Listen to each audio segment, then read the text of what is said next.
What's up YouTube, this is Collect Pokemon and welcome back to another video. In today's video, we are going to talk about investment opportunity, what to buy in March 2022. No, I was joking. This video is mainly to understand the current Japanese market and the idea of investing into Eevee Heroes or VMAX Climax. You know, there has been a lot of videos that I've been watching lately on YouTube, and most of them that actually got a lot of views are the ones that really talk about what to buy, what to invest. But, you know, I just think that, I should break some of these videos down into really understanding the rationale behind it.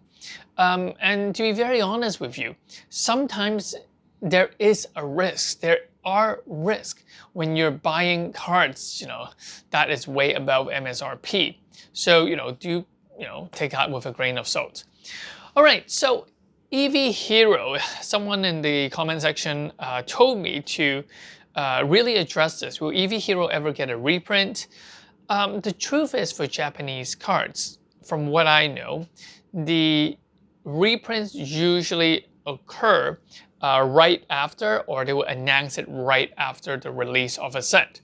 Currently, I believe that Eevee Hero is going, I wouldn't say out of print, but they're not actively reprinting the set. What I can assume is that the price of Eevee Hero will start to move up. And it is evidenced by the single card value of Eevee Hero right now. However, there's a strange phenomenon where a lot of people are trying to buy cases of Eevee Heroes rather than just booster box. They'd rather pay a premium for the booster case of 12 bucks.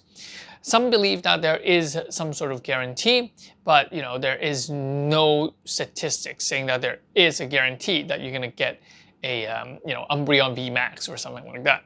So, but there are this thing going on where people really want a sealed case for a much higher premium than the single box. And that is why a lot of the time we see that single box, they're like, hey, collect Pokemon, they're still around 120. Yeah, they're still around 120. But I just feel like that, yeah, I'm just telling you this phenomenon. The Japanese market overall is still very weak, but the way how they distribute cards is very different from before. So how they distribute cards from before is you order it and they really send it all out. They wouldn't hold back into sending it abroad. But with the recent events this 2 years, I've seen that a lot of Japanese reseller, they're holding on to a lot of these boxes and to just kind of wait and see how the market go. And they don't allow larger distributors or things to just like, oh, I want 100 Ks. They would allocate you with, I'll give you 10 Ks. I'll give you 5 Ks. And basically later on, when they see that it's not selling that well, they're going to say, okay, do you want 10 more Ks? So that's what is heading. And I think that, in the business sense, it's very logical, but then it just makes it much more difficult for people outside Japan to get those cards, because those that have direct access to it is adding another layer of control, controlling the flow of the card. So how should you as a consumer be very watchful and be very careful in investing in new Japanese set is to really wait and see how this set is going to turn out. I've been watching these sets over the past half a year, and all I can tell you is that every single set at release, the sealed product price is super high, and there's only one direction that it's going to go, down. So I would definitely wait and see.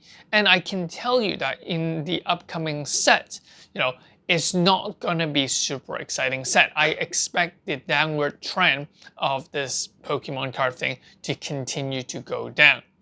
Will it return, so Japanese side, will it return to the normal where you can actually order in a specific amount at the beginning and they'll give you all that amount? I think that it would still take another 3 to 6 months before we actually see that happening. And then, yeah, I think that's what's going to happen. So as a consumer, don't buy Japanese card early because you're definitely going to lose a lot of money. because Japanese card is likely to go down in price. Remember, the MSRP, the regular price, the price memory that we should have is that each booster box should be around that $60 mark. If you're paying way above that $60, it is usually scalped up to a higher point. And usually it will always go back down to this $58, $62 price range for the last few sets, even for VMAX Climax as well. So that's what I think. So for Japanese card set, be very, very careful. VMAX Climax is a set that I really enjoy, I really like, and I have a feeling that it has great potential. But that potential has been delayed, let's say, because Astral Radiance is going to be a set that includes Trainer Gallery as well. And with that, we're going to see a lot of English variation of the character rares and the character secret rare cards. And I think that that's definitely going to be hindering the growth of that VMAX Climax set. And I think that it's going to remain at that $60-ish, $65 price range for another while. But with that said, I think that once we're done with the Trainer Gallery, I do think that VMAX Climax is a much more superior set than all the other English sets combined, Brilliant Star, Astral Radiance, and whatever the other set is. And the reason being that because of the concentration of the CHR, it's going to be within one box instead of being spread over 3 different sets. And I said 3 different sets because there's around 100 character rare, 90 to 100 character rare. So likely we're going to see it spreading over 3 different sets. With that said, I think it is a good time to buy VMAX Climax. You could buy it now, you can buy it a week, you can buy it a month later, because I think that the price won't go anywhere anytime soon. And I think that for Eevee Hero, we're going to see some resistance in its growth. I think that it would take another big event or big churn of event before it can actually jump over that $150 or closer to $200 mark. I mean, if you look at Dream League, which is a very, very sought after set, it is still not over $200. It is still sub $200. You know, there are these price points that some sets have that it is very difficult for it to break those price points. And if anything, I think that, I mean, Evolving Skies on the English side is more likely to break that $200 price point than Eevee Hero on its own. So yeah, that's what I think. That's VMAX Climax, and that is Eevee Heroes for you. Now, someone also in the comment section asked about Vote Tackle, so our Vivid Voltage. Will it get a reprint? I actually don't think it will, honestly, but I mean, if anything, I mean, anything's possible. Remember, Dream League was reprinted 2 or 3 years after it was initially released. So, you know, Pokemon can do things like that. But I think that there's really no point in printing Vivid Voltage right now, or the Vivid Voltage on the Japanese side.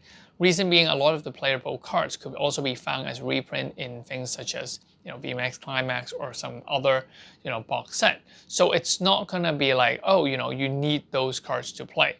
And I think that, you know, in the Japanese market, traditionally, it was always focused much more on the player base rather than the, you know, scalper, collector, investor base. So that's why I don't think that we're gonna see a re-release or a reprint of some of these cards. Now, on the English side, from what I know, Darkness Ablaze Elite Trainer Box is going to get another small restock or wave. The Vivid Voltage Elite Trainer Box restock was very, very minimal. So, you know, you don't have to think about that too much. Yeah, that's pretty much it. I just really want to update you on Evolving Skies, Eevee Hero, as well as VMAX Climax.